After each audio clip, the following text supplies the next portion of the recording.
खान साहब, अब intra party elections आपके हुए हैं और उसको भी चैलेंज किया गया है और 8 दिसंबर को उसके ऊपर भी समाअत इलेक्शन कमीशन करेगा।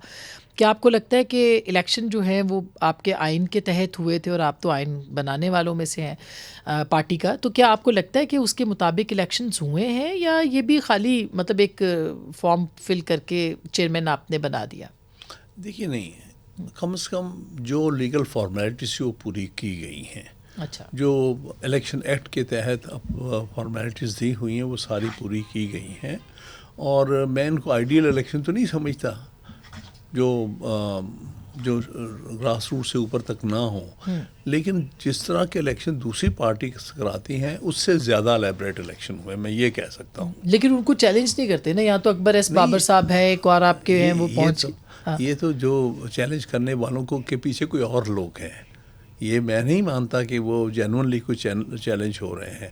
अकबर एस बाबर तो बड़े अरसे से पार्टी के ख़िलाफ़ काम कर रहा है, फॉरेन फंडिंग का केस लेके आया, हर तरह से पार्टी को जो है वो अंडरमाइन कर रहा है, तबाह कर रहा है। तो इसलिए मैंने इस चैलेंज को, और देखें इलेक्शन कमीशन इंतजार कर रहा था उस चैलेंज का, साथ ही डेट मुकर्रर कर दी जी, 8 दिसंबर की हुई है डेट इसके ऊपर ना। ये तो बदनीयत। लेकिन न्याजुल्लाह न्याजी साहब जो आपके इलेक्शन कमिश्नर थे, उन्होंने कहा कि जी मेरे पास आते बाबर साहब तो मैं उनको एंटरटेन करता, उनकी बात सुनता और ये सारा। हाँ, तो ठीक है, it's very fair of him. उसने कहा कि फेयरली स्पीकिंग अगर ये मेरे पास आ जाते तो मैं उनको एक्सप्लेन करता इस तरह से इलेक्शन हो रहे हैं। तो बजाय इसके वो तो सिर्फ एक खाना पूरी की है, वहाँ पहले चले गए, वहाँ तस्वीरें खिंचवा ली।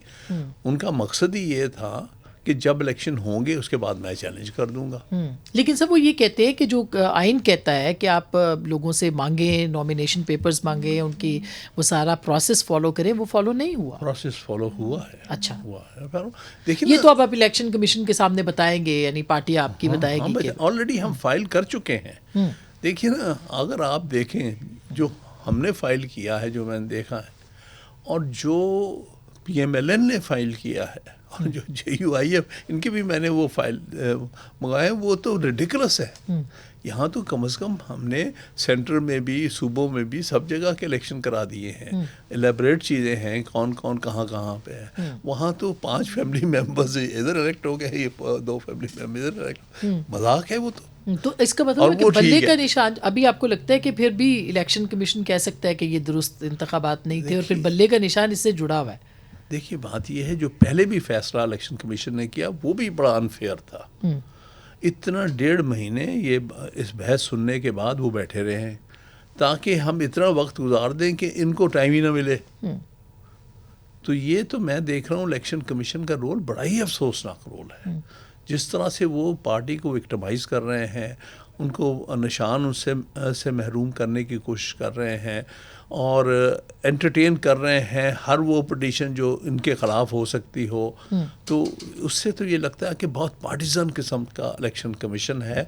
उसकी पूरी कोशिश है कि किसी तरह से PTI को इलेक्शनों से बाहर किया जाए और इनको डिस्क्वालीफाई किया जाए इमरान खान साहब को। पहले भी तो उन्होंने वो जो है फॉरेन फंडिंग केस में ये फैसला दिया या बात। तो कहने का मतलब है कि इस वक्त जो PTI फेस कर रही है एक हॉस्टाइल इलेक्शन कमीशन को हम